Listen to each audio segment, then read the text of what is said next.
we're here with a guest who doesn't need any introduction. It's the great Norman Finkelstein. Thank you so much for spending your time with us.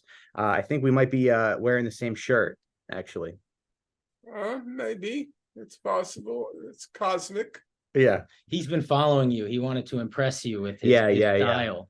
yeah. He knew he couldn't match your brain, so he figured maybe I could buy a T-shirt that he owns. Right. People should never underestimate their mental capacity. I agree, and Yeah. he's proven that to me time and time again. You know, the famous remark by Thomas Edison: "Genius is 1% inspiration and 99% perspiration." Mm-hmm. Well, if you can see me, I'm actually perspirating a lot right now. I had to run to Guitar Center right before the show and get a chord. We were talking about mental perspiration. Yeah, mental perspiration. Exactly. But yeah, we really appreciate you being here. And I guess we wanna get into some we have some questions, right, from the listeners and from ourselves. And you were very I like that you came in and you laid down some rules, you know. So I don't want you to be afraid to if we do anything stupid or whatever, It's just that, people are suffering, and I'm really Yeah. tired. So Yeah. I want to make maximum use of the time. Absolutely. If you like, we could just begin quickly Sure. with Yeah. the headlines this evening. Okay. The United States is inventing all of these terminologies, which are becoming so nauseating because they're repeated as if there were some rational or some consensus core to them. So, we no longer talk about international law. There's a new expression, the rules-based international system. Where did rules come from? We had international law. Rules is what the United States decides are the rules. So the whole, I hate to use the word, but the whole discourse of international law has very surreptitiously been modified to this rules-based international system. I bring it up because you read the headlines now, and they talk about humanitarian pauses in Gaza. Now, Blinken is going over to Israel to convince them to have a humanitarian pause. What does that mean? No, really, somebody commented to me, a correspondent, does that mean we have a pause in the fighting, then we give them food, water, and then we kill them? That's a humanitarian pause. We're going to give 15 minutes so you can get your food. It's like that last dinner the night before they're electrocuted. The demand of the international community has been for a ceasefire. But now the United States has reworked the terminology, just like international law became a rules-based system. Now a ceasefire has become a humanitarian pause. We'll give you 15 minutes to have your cup of water and your Twinkie before we pulverize you. Thank you very much. Right. We should, I think, exercise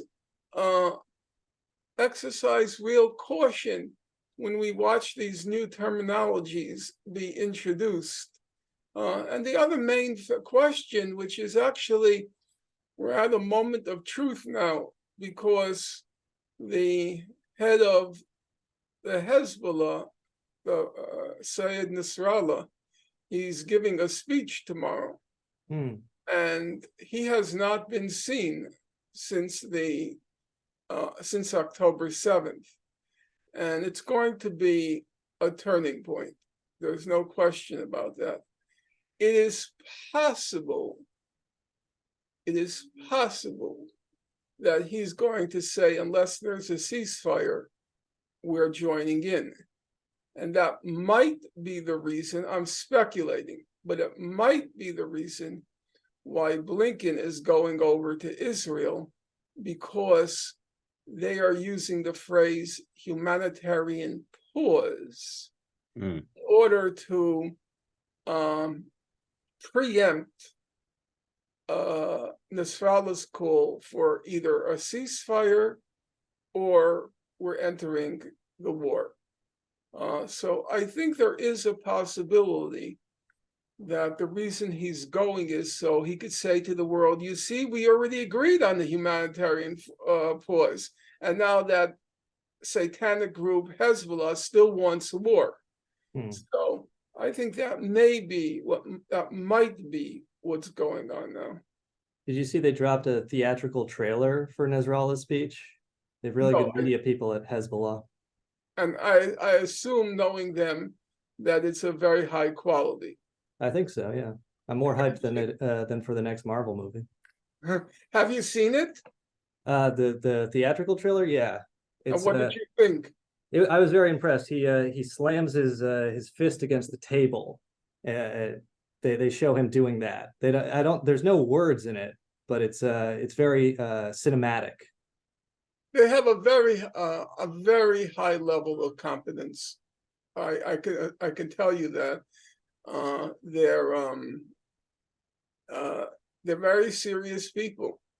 That's why that's why Israel in 2006, it did not want to launch a ground invasion in Lebanon, because really you don't want to fight the party of God. These people have no fear whatsoever of giving their life. None. And that's a very difficult foe to tangle with. I remember once I can't remember who I was with, but I was with people from Hezbollah. Not that I'm a militant or anything. I'm just mentioning it as a anecdote. You appreciate this aesthetic and the. They had a translator. Okay, he was a simultaneous translator, which just boggled my mind. The level of competence and speed. They're devoted, and they have a very high standards. There was one guy, I was touring the south of Lebanon, and he looked like a spitting image of Mr. T, except Arab version. He's 6'5" tall and 6'5" round, and that round is all muscle. And I told him that, you know what, I can make use of you if I bring you home, because if Israel ever fires a bazooka at me, it'll just bounce off you.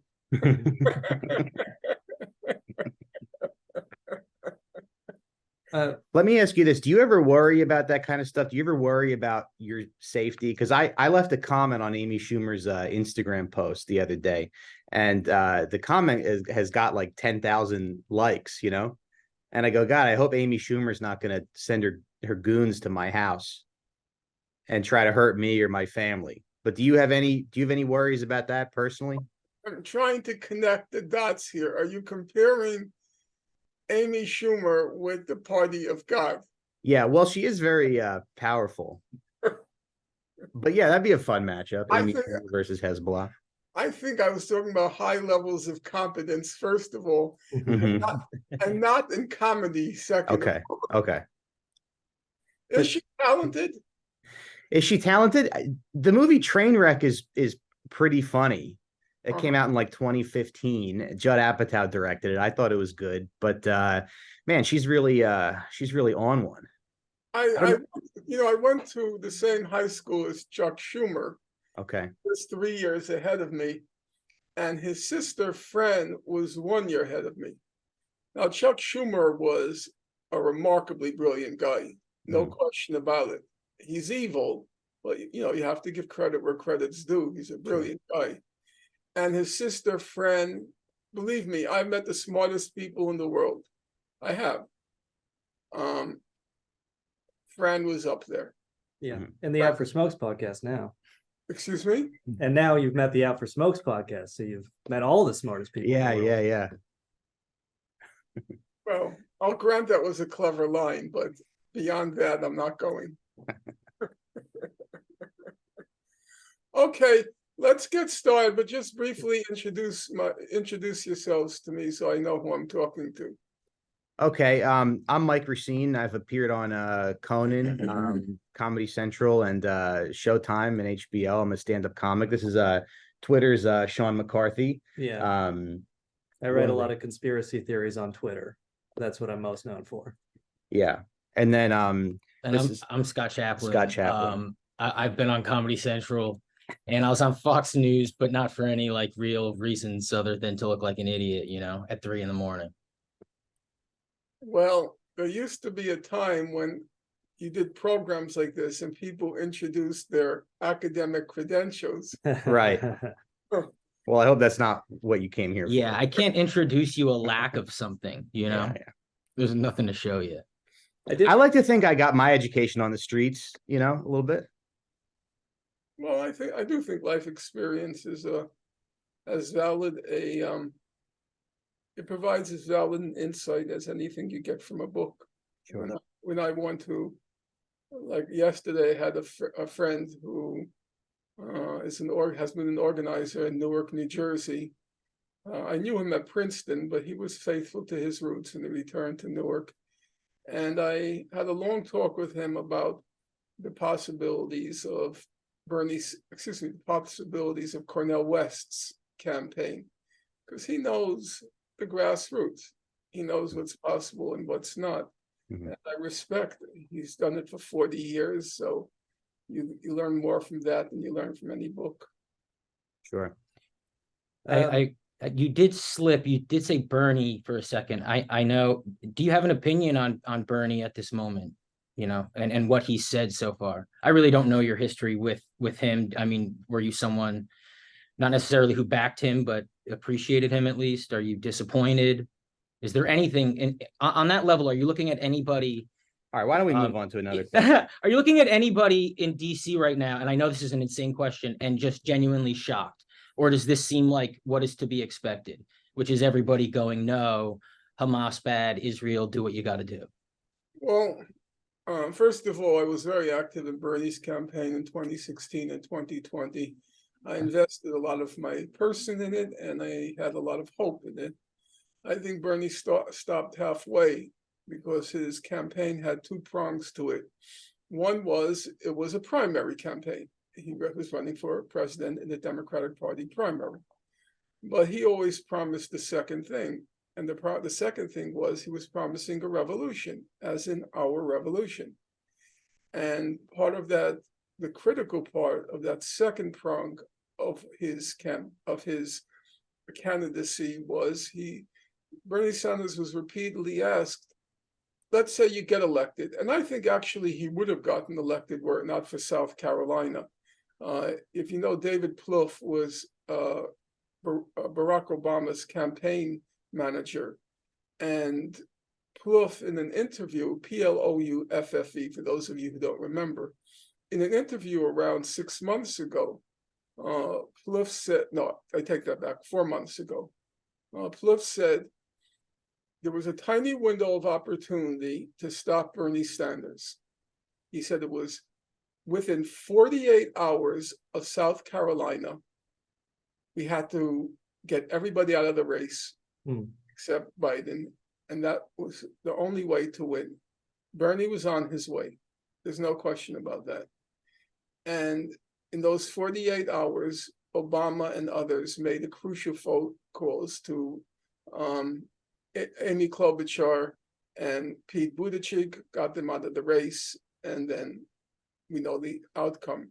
Had he won the primary, and even Plouffe, Plouffe said he was going to win, he would have beaten, I think he would have easily defeated Trump in the election, and we would have had a President Bernie Sanders. However, having said that, Bernie was repeatedly asked, even if you got elected, which as I just said was a realistic possibility, even if you got elected, how would you get your program through Congress? Which is an obvious question. How would you get it through? And Bernie always had one answer. We have to bring people out into the street. That's the only way you can push through any plank in my program. And that to me was the correct answer. There was no way except mass pressure from below. to get the program through. So there were two aspects to the Bernie campaign. There was the primary, but there was also what he called the book he wrote, Our Revolution, about mobilizing masses of people in order to push through his program. Just like the New Deal required organizing the CIO, organizing the working class to push it through. Well, what happened? First, he endorsed Biden, which I can understand. I can disagree, but I can understand it. But that's not the problem. The problem was once Biden got elected, Bernie had two choices. Choice number one was to do what he said he was going to do. Biden is elected. We know Biden is not going to push through my plan, my planks of my plan. So I'm going to bring people into the street to pressure Biden. That was choice, option number one. Bernie chose option number two. Option number two was to stay close to Biden and have his ear, so to speak, his left ear. Tell him you should do this, you should do that. Because Bernie realized you couldn't do both. If he called people in the street, Biden, Schumer, Pelosi, they would just eat him up. What the F are you doing with bringing all these people to Washington? You can imagine Biden, you're trying to pressure me, you're trying to force me, I'm the president of the United States. Right. But Bernie knew it was one or the other. It's like doing our own little January 6th kind of. Yes, actually, yes. Yeah. And so he knew it was one or the other, and he chose Biden's ear. And at that point, the prospects for pushing through any of the planks in his program were drastically reduced. You know, some things were accomplished. We should be honest about that. There were some things that were accomplished, but was it our revolution? No, it was not. Now, that brings us to the relevance right now.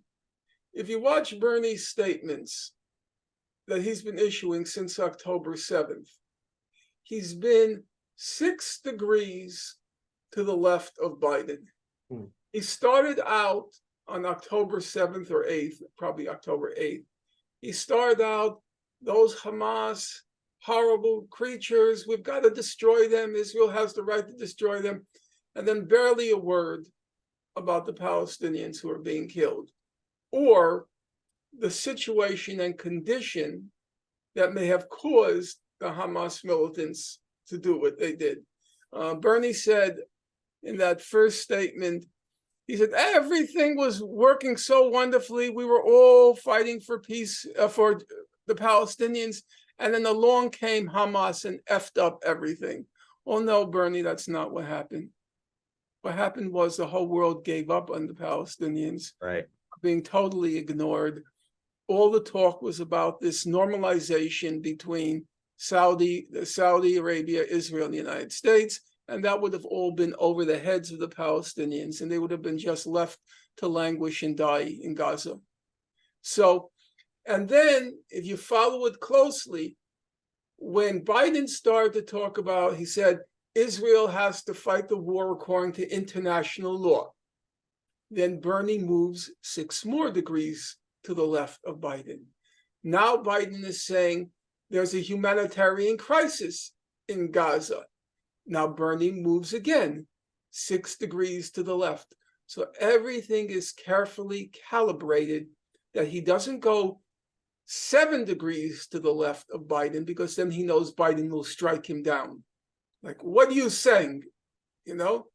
So that was the choice that he made. I don't agree with that choice, because the fact of the matter is, for the first 2 weeks of the genocidal assault on Gaza, Bernie stayed silent. I mean, we have to be honest about that. He stayed silent. And I wasn't appalled. I was sickened by it. And now he gave a speech yesterday in which he's talking about the humanitarian crisis, which, of course, I'm glad he's saying that, but you understand at the same time, Blinken is talking about humanitarian pauses. Everything is just very carefully calibrated. And frankly, there's just a real element of cynicism to it. There's no willingness. There's no willingness by Bernie to speak out. And the same thing, by the way, with the Ukraine. The same thing with the Ukraine. He would make statements like, I trust Biden on Ukraine. You trust Biden? Can you tell me something about his foreign policy experience that gives you grounds to invest trust in him? Was he great in the war in Vietnam? Was he great on Iraq? Was he great on Afghanistan? What do you mean you trust him? But that's the decision Bernie made.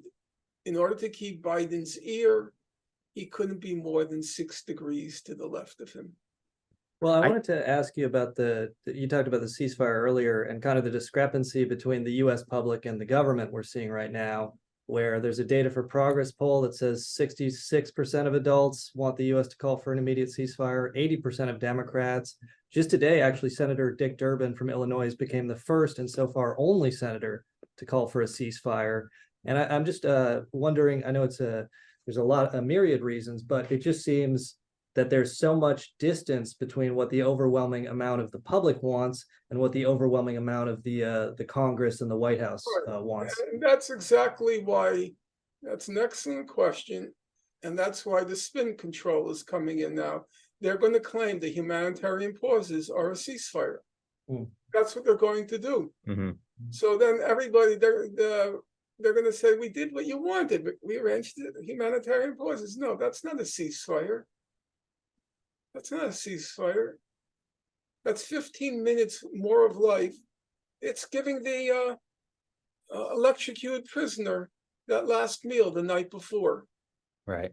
And that's going to be our job, to say, no, you're not going to play games with us. This is not word games. This is genocide. And I have a long track record. And if you were to take all my books and you were to do a search, you will never see the word genocide used by me. I've never used it. I don't. I'm against wooden epithets. I never use the word. I rarely I use the word racist. I never use the word Zionist. I hate the current one is settler colonialism. These strike me as incantations from cults. They don't convey information. They're not enlightening. And I never use it. However, I do think by a dictionary definition, what's going on now in Gaza is a genocide. Whether Israel will be able to, as it were, pull it off is a separate question, because like tomorrow, there's going to be a speech by Nasrallah, which might cause Israel real problems. But when a country's declared policy is there is a population confined to a concentration camp, they can't leave, nobody can enter, and the declared policy is to deprive that population, not just the Hamas leadership, to deprive the entire population of food, water, electricity, and fuel. And the president of that country has announced that there's no difference between civilians and combatants in Gaza. President Herzog said they voted for Hamas, which is true. They haven't overthrown Hamas, ergo they support Hamas, and so there's no difference between the civilian population. So if you take all the 6-year-olds in Gaza should overthrow Hamas, right? That's their right. All of the 6-year-olds in Gaza are supposed to overthrow Hamas. Exactly. Speaking about the election was in 2006. Right. So we're talking about 18 years. Half the population wasn't alive. Yeah. Wasn't even alive. Leaving that, just as a technical point, they weren't even alive. And then on top of that, Netanyahu has, Prime Minister Netanyahu has said, this is going to be a very long war. It's going to be much longer than any of the previous ones. Well, the last major one was in 2014. It lasted 51 days. So if you do the arithmetic and you arrange the statements, what you're saying is, for 51 plus days, nobody's getting food, water, electricity, or fuel. That's what they're saying. So that is a declared policy of genocide. And I don't think we should, we don't want to cheapen the word, and we don't want to just throw it around as if, as I said, it's a cult incantation. But on the other hand, as that expression has it, if the shoe fits, wear it. And the announced policy is genocidal. So I think beginning tomorrow, the spin control is going to be, well, we gave them the ceasefire, and they're going to call the humanitarian pause a ceasefire. And actually, on its face, I wouldn't have noticed it. It wasn't until somebody emailed me that I realized, no, that's not what a ceasefire is. Mm-hmm. And I would just say on the main demands currently being put forth, okay, who was it that I just read this morning, I can't remember now who said it, but the president of South Africa and others have said the three demands have to be: number one, ceasefire; number two, release hostages; and number three, lift the blockade. Now, for me, the second and third, they go hand in hand. So if you want to release the hostages, that's a perfectly reasonable demand, and it should, of course, be endorsed. But the people of Gaza have been held hostage for 20 years. For 20 years, how old are you guys? How old are you, if you don't mind me asking? 34. 34? Go ahead. Yeah, I'm 36. 33. I look pretty good though, right, for my age? I'm not going to get into your comedy routine. It's not going to. First of all, because I'm much funnier. So It's not wrong. God, it's ass, dude.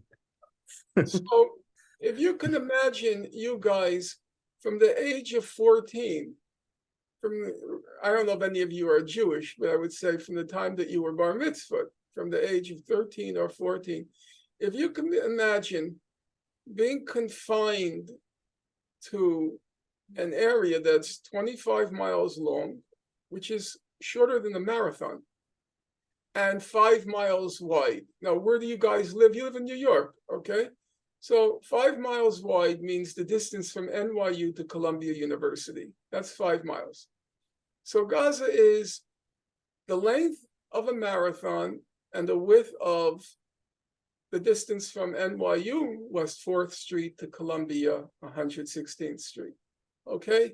Now imagine from the age of 14, if you can fix your mind on, roughly what you were about at age 14. And now imagine that you were confined in this space, which I just described.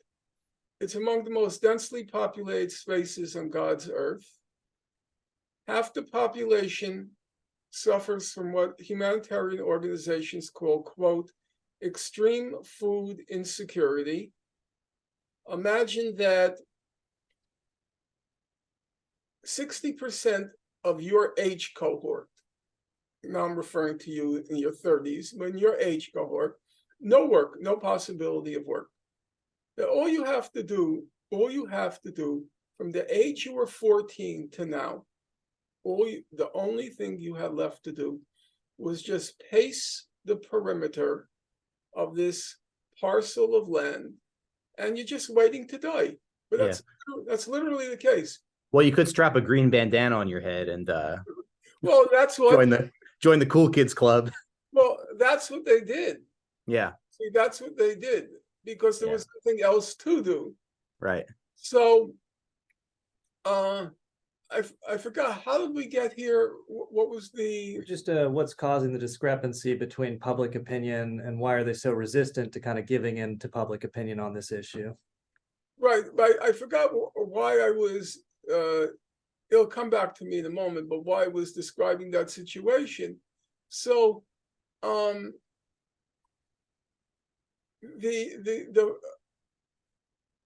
wanted to come back to me. I'm struggling too hard.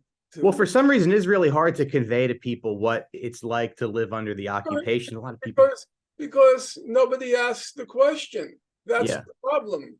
Everybody wants to begin on October 7th. right? And I said this afternoon to some people who interviewed me, I said, take a simple example, which anybody can understand.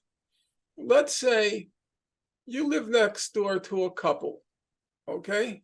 A husband and wife. You know, there's a husband and wife living next door. And oddly enough, you never see the wife. She never leaves the house. And then every few months, you hear these screams and howls and shrieks coming from the house. And you begin to wonder, maybe something terrible is happening there. I really have to do something. So you call the police. And the police go, you see that they pulled up to the house, and then they leave. And then you wonder what happened. So you call up the precinct. Well, what happened with my complaint? And they said, well, you know, it's a domestic dispute, and we don't get involved in domestic disputes. Now, you're obviously much younger than myself, but in your parents' age, that's exactly what happened.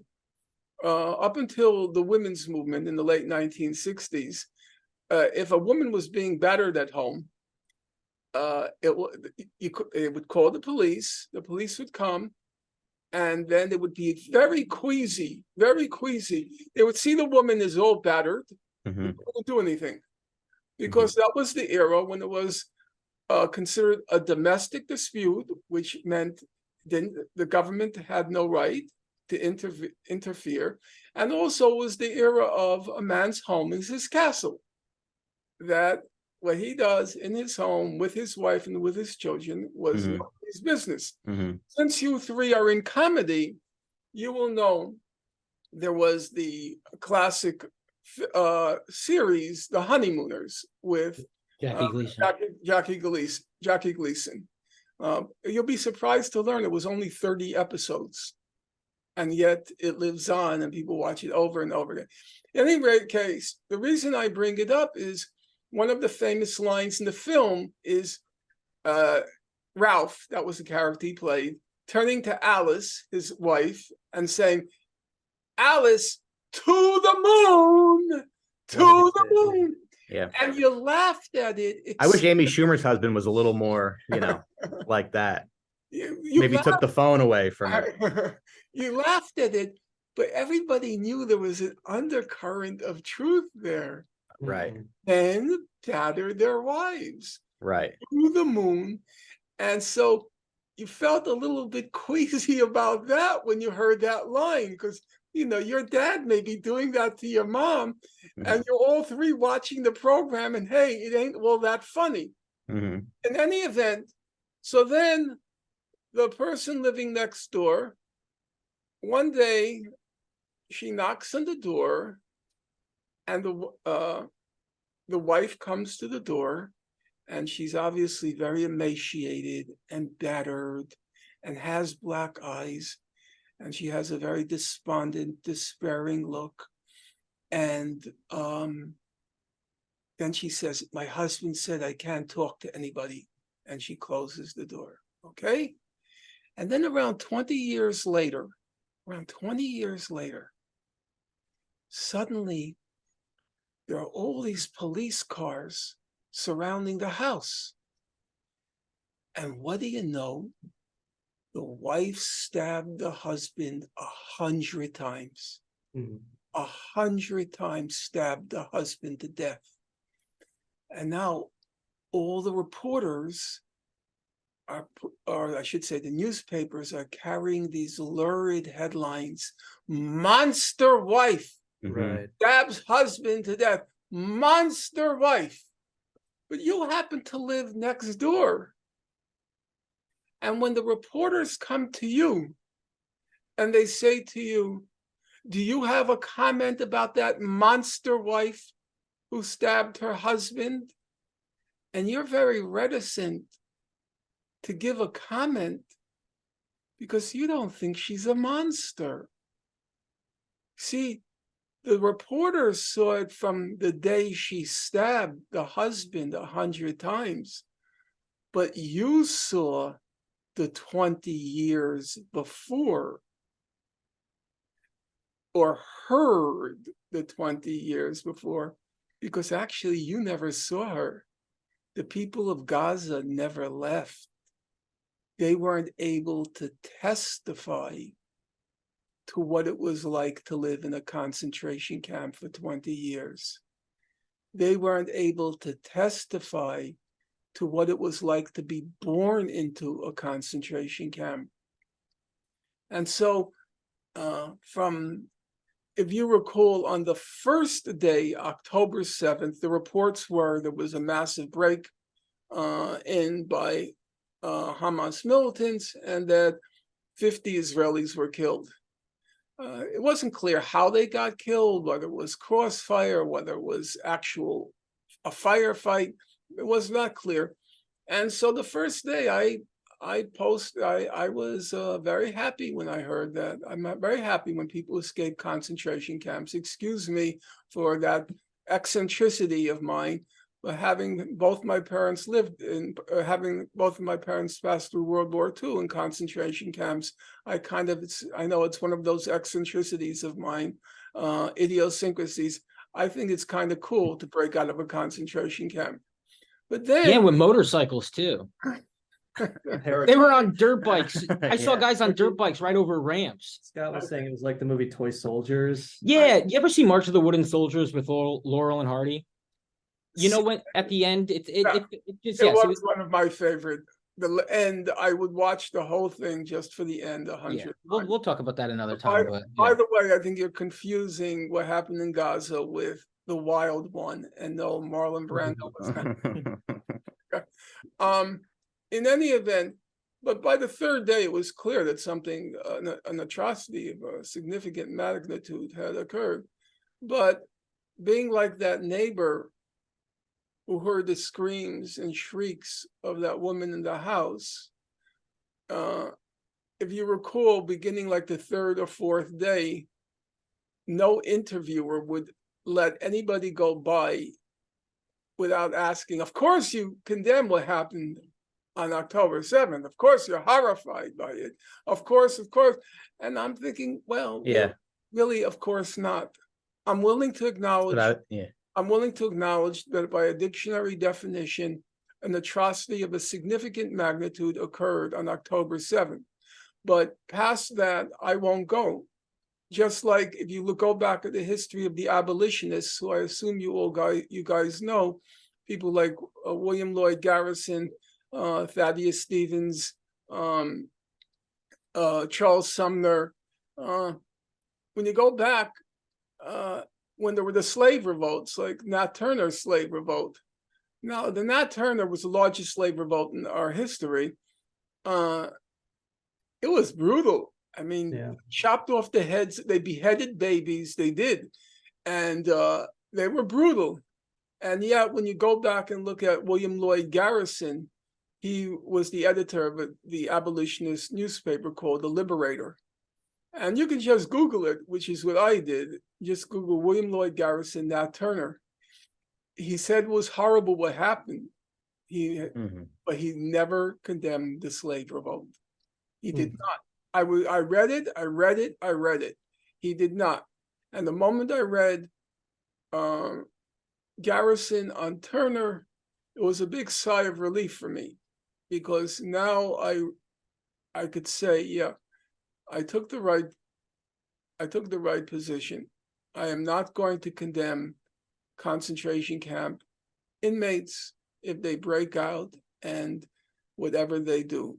I'm not going, as I said at the time, I won't approve, I won't disapprove, I won't condemn, I won't condone. I won't do it. And as I said, I was gratified when I read Garrison, and it was the same thing, during the Haitian Revolution, thousands of whites were killed, thousands. Yeah. And C.L.R. James, the Marxist writer, he wrote the classic account. It's called Black Jacobins. And he refused to condemn what happened. And it's an interesting thing. A friend of mine, I have the Black Jacobins right here. I hope to get to it tonight. But it's an interesting thing. He refused to condemn. And then he came under a lot of pressure when the book was published to edit that passage. And at the bottom, he has a footnote. And the footnote says, I came under a lot of pressure to edit this passage, period. I won't, period. Which I thought was really elegant. It just felt so silly when everybody was like, whenever it was like, do you condemn Hamas? Like, you go like, yeah, I guess. What does that do? Yeah, I totally agree with that. It was sort of like you had to begin by saying, I am not now and never have been a member of the Communist Party. It was a kind of ritual that you had to pass through. And as I said, I have no problem from a dictionary point of view saying there was an atrocity. But I am not going to start, if you'll excuse me, I'm not going to start with 100 stabbings. I'm not going to start there. I won't start there. As the journalists like to say, there's a backstory. And unless we get the backstory straight, don't ask me to condemn that woman. We had cases here, you won't, obviously, you're way too young to remember, but there were women in prison who killed their rapist guards. There was a famous case. That's Mike's mom. No, it's not. If you go Google Inez Garcia, I-N-E-Z, new word, Garcia, Inez Garcia. And there was a song written about her. Now, I have to say, there are possible grounds for having reservations about elevating folks like that and turning Inez Garcia into a heroine. However, in the face of the kinds of physical abuse she was suffering, it's certainly understandable why she might finally take a knife and kill the prison guard. I would say it is an ironic fact, however you interpret it, that number one, Nat Turner, his order to his group was kill all whites. And as I said, that's exactly what he proceeded to do. He now occupies an honored place in American history. Now, you might think, well, maybe those folks don't know what he actually did, but well, those babies shouldn't have had so many slaves. Well, you get my point that Sure. Yeah. I said that I'm not going to elevate them to a pantheon, but actually we have. Now, John Brown, during there was you guys perhaps know what was called Bloody Kansas. And Bloody Kansas before the Civil War was the conflict within Kansas, whether this is going to become a slave state or whether it's going to become a free state. And it was very bloody. And in the course of that Bloody Kansas, at one point, John Brown, he rounded up five particularly swinish pro-slavery fellows. And as W.E.B. Du Bois puts it, let's see if I have it right here, because I'm just finishing it now. Okay, I'll just describe I assume you know who W.E.B. Du Bois is? Yeah. The great African-American historian. Just pretend. I nodded with you and then I realized I was lying, so I shook my head no. Okay, well, Du Bois is the greatest African-American historian in our history. Hell yeah, there we go. So he writes, John Brown raised his hand, and at the signal, the victims were hacked to death with broadswords. Why do I mention that? Well, John Brown was an absolutely fascinating person because he actually took the Bible very literally. Slavery was a sin. It had to be abolished. He was transfixed, obsessed. It's on the one hand, you think the guy's got loose screws upstairs, but on the other hand, he was right. It was a horrible thing, slavery, you know? So why do I mention that? Because that happened in 1859, okay? By 1861, just 2 years later, now John Brown was executed, okay? For treason, because he had tried to organize a revolt, a slave revolt. That's not exactly right, but I'm just going to use it. So, folks, if you're listening and they say, "Oh, Finkelstein doesn't know what he's talking about," he knows what he's talking about, but I'm just using it as a shorthand. A slave revolt. He was executed, and 2 years later, you ready for this? Everybody in the Union Army is singing, "John Brown's body lies a-moldering in the grave. John Brown's body lies a-moldering in the grave." And then there's a line, "The stars above in heaven are looking kindly down." And you think to yourself, ain't that strange? Just 2 years before, he was hacking people to death. They didn't commit a crime. They were swinish figures, but they didn't actually commit a crime. And he was executed. And then he's the celebrated figure of the Civil War. Everybody's singing, "John Brown's body lies a-moldering in the grave," which is my way of saying, and this is where I'm going to have to leave you off. It's my way of saying history is a tricky business, and we don't know what's the verdict going to be on those guys who broke through the gates of Gaza concentration camp. Right. I don't think we know. I really don't. I don't believe we know yet what the verdict is going to be on them. But Nat Turner and John Brown gives reason to wonder. As heinous, I said, I will not argue based on what's the available information now. Significant atrocities occurred, but so did they occur with Nat Turner, and so did they occur with John Brown. I got to try and ask though, do you think any of these U.S. politicians are like blackmailed by Israeli intelligence into supporting it? Because, you know, they use these sexual blackmail against the Palestinians, and people say Jeffrey Epstein, Ghislaine Maxwell, or Israeli intelligence, these sorts of things. I don't think so, and I'll tell you why. Because you know the principle of Occam razor? Yeah, simplest explanation. The simplest explanation is sometimes right. So, what's the simplest explanation? Number one, people like Chuck Schumer, even though he came from humble background, incidentally, so did Bernie Sanders. They both went to my high school. Bernie and yes, they both went to Madison High School. A very modest Sanders. My very modest background. Chuck Schumer's father was an exterminator. And he was his dress and his demeanor was very simple, brilliant, but simple. So they've totally internalized our ruling ideology. They're part of the ruling class. I mean, let's be for real. Chuck Schumer is the state Senate Majority Leader. So they've totally internalized the ideology. Israel is a critical ally of the United States in the Middle East.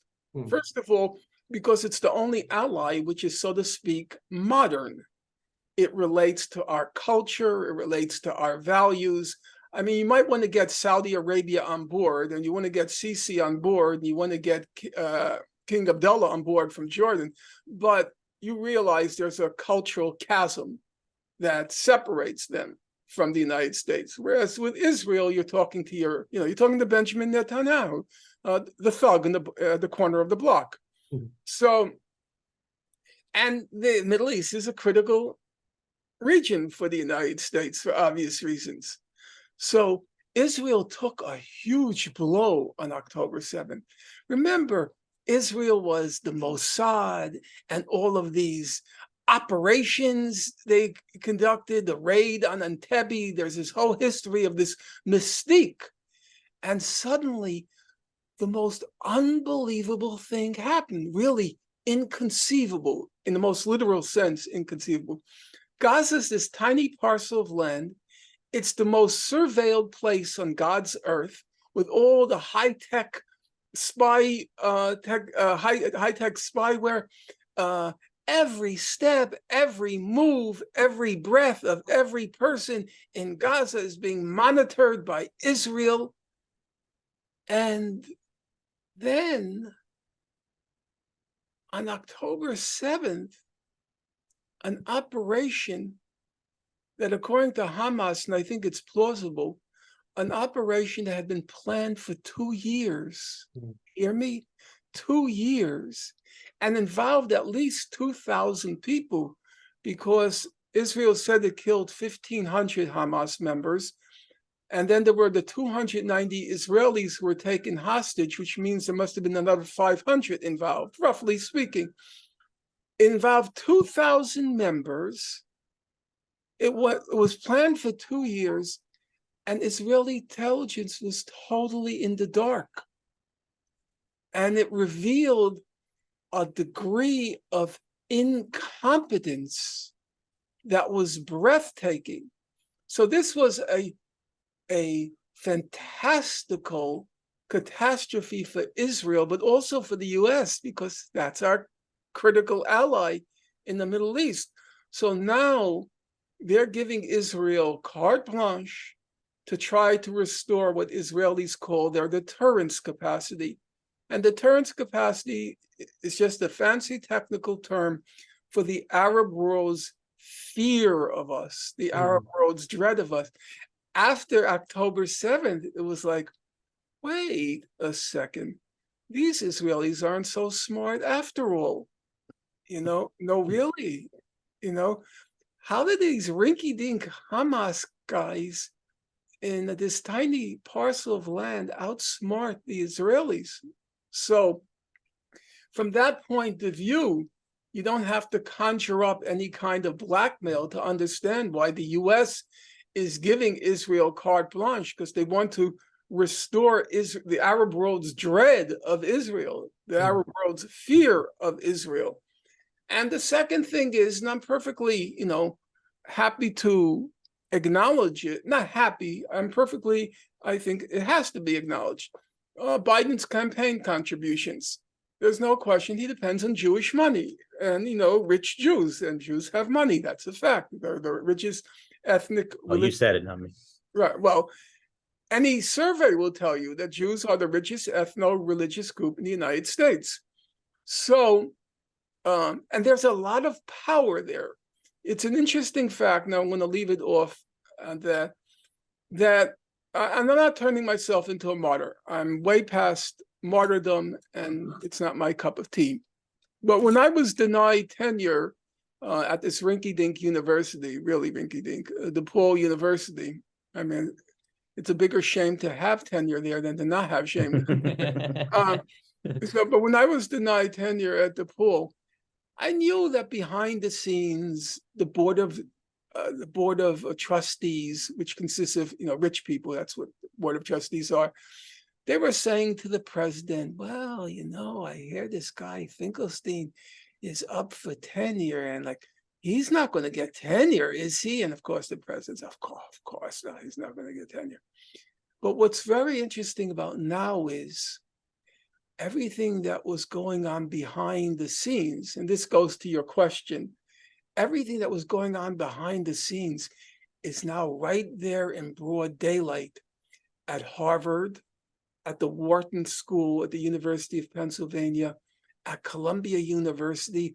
All the donors are saying, it's very interesting, either you condemn what happened October 7th, or we're pulling $100 million in Mm. our donations, $50 million in our donations. I mean, those are large sums of money that they're now threatening the universities with, which is my way of saying Biden understands that unless he toes the line in full, his campaign donations might also be pulled, just like the universities are now terrified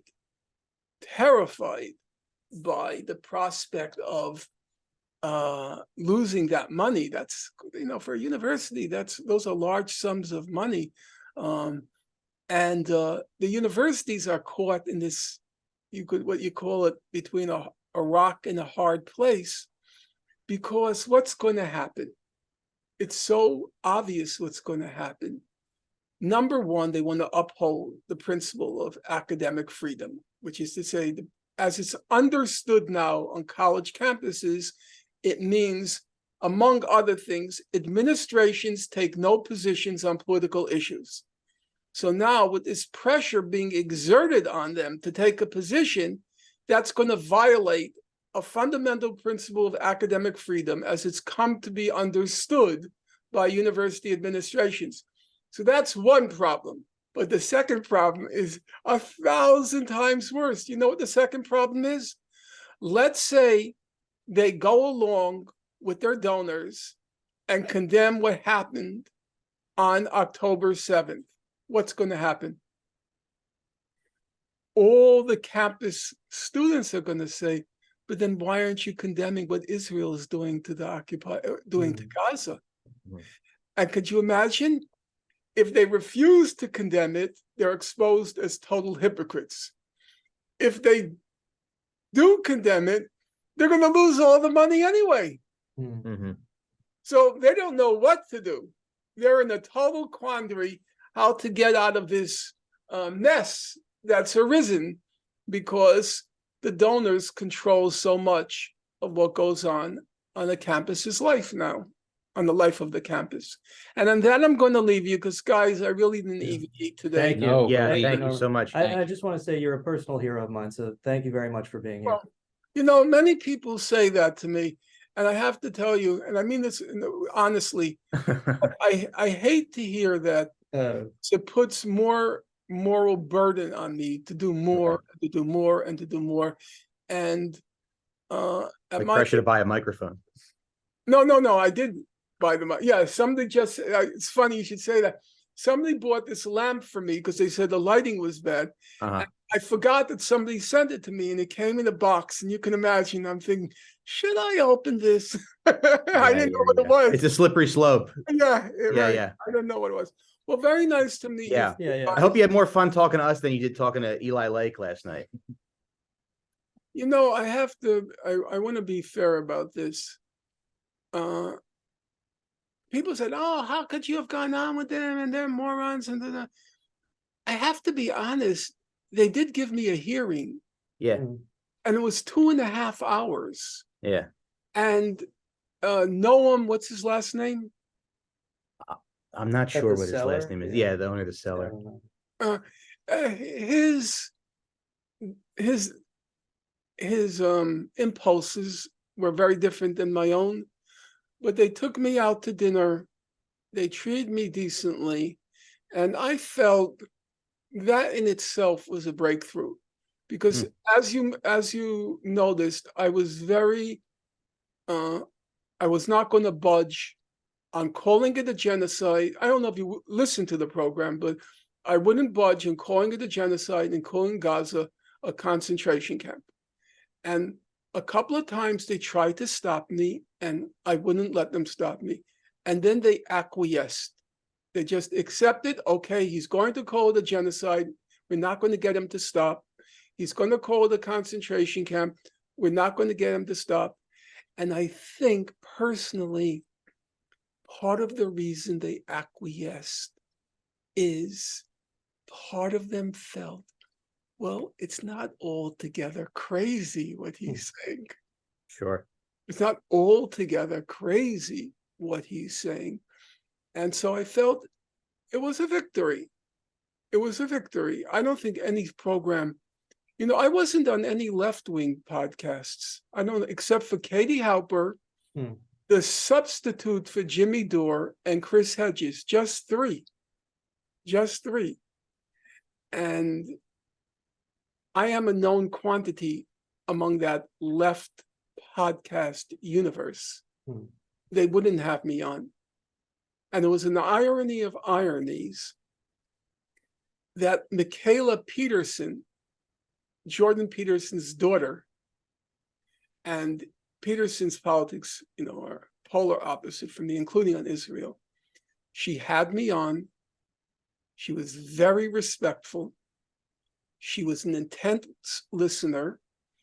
And the last I looked, which was a few days ago, it got 350,000 views. And then the fellow last night, Noam, I can never remember his last name. They had me on, and they didn't at some point say, "Get the hell out of here! What are you saying?" No, it didn't happen. So we have to see that, in my opinion, as a I don't want to use the term victory because it's not a football match, as progress, as progress. Well, thank you, Norm, and congrats on getting to the Comedy Cellar before Mike Recine did. Yeah, okay. Before what? I don't work at that club. It's the dream of I don't work at comedians that to work club. at the Comedy Cellar. Yeah, I heard that. He doesn't work there either. Yeah. But you don't, and you tried harder. Yeah. You know the fellow Daniel Simonson? Yeah. Good guy. Is he good? Yeah, he's good. Good like man. him, Yeah, he's fine. Very funny. Yeah. Yeah, they told me he was there last night. So they told me he was a funny guy. Okay, I wish you all the Thanks, very Norm. best. Thanks so much. Thank you so much. Yeah. Bye-bye. Well, he stayed longer than he said he would. So Yeah. That was so sweet. He almost has to, because time is like different to him. Like it's and it's not even an insult. It's an insult to me. We're even trying to research him ever since this happened. 3 weeks ago now. You go. My brain is moving too quickly to retain a man who's like thoughtful like this and picking his words. And then he drags you into it. And when you watch him debate someone, when you watch him really deconstruct something, it's like a lion eating a zebra. Like that's the only way I can describe it. He's brilliant. He makes me want to never talk again. Yeah. So these are my final words, I think. Right, Mike, right. what did you think? Yeah, we're really fucking I stupid. feel like a fucking dumb loser. and I felt like a teacher. I didn't want to do nothing. I was like, yeah, of course, sir. Yeah. And I actually do know enough about him to know that he hates being called people's personal hero, and I Right. still did Still it. did it, yeah. And that's just like the human instinct. Yeah. Because you it's were at like, an autograph signing well, there, I he think. does Right. inspire me that he paid a financial price for taking a moral stand. Mm-hmm. Kind of like us in this podcast. Very much so, yes. And I think that's noble. I think most people just kind of keep their head down, and kind of go with the flow. Don't overturn the apple cart. So I did want to ask him that. He's got like a style that is like he's like no bullshit, and he doesn't really care about like offending people or yeah, he's it's like called autism. That's what I know. That's what He deals in facts so exclusively that he has the time for you to say whatever you want because he's going to go and reach for the book that says that you're wrong. Right. And so time is irrelevant to him because you're wrong and he's got this. Yeah. Really fucking cool to see. Yeah. Cool. Why don't you guys join us over on Patreon? We'll recap this. Patreon.com/outforsmokes. And, Norman Finkelstein, you should definitely, if you haven't, you should watch the documentary American Radical. It's about Norman Finkelstein. It's excellent. And, his books are like #1 on Amazon now. So he's really kind of been vindicated by this horrific genocide. Yeah. He's a good-looking guy, too. And he's 70, 69? 69, yeah. Somebody on Twitter said that he has like a Roman emperor build. And I think that's very accurate. Like you could put his face in marble and you'd be like, this guy killed like 200,000 Gauls. Right. This guy took like 100,000 slaves. Right. But yeah, he rocks. Yeah. I'm glad he did that. Yeah. All right. So we'll see you over on Patreon. We'll talk about that episode and whatever else has happened. Patreon.com/outforsmokes. Bye-bye.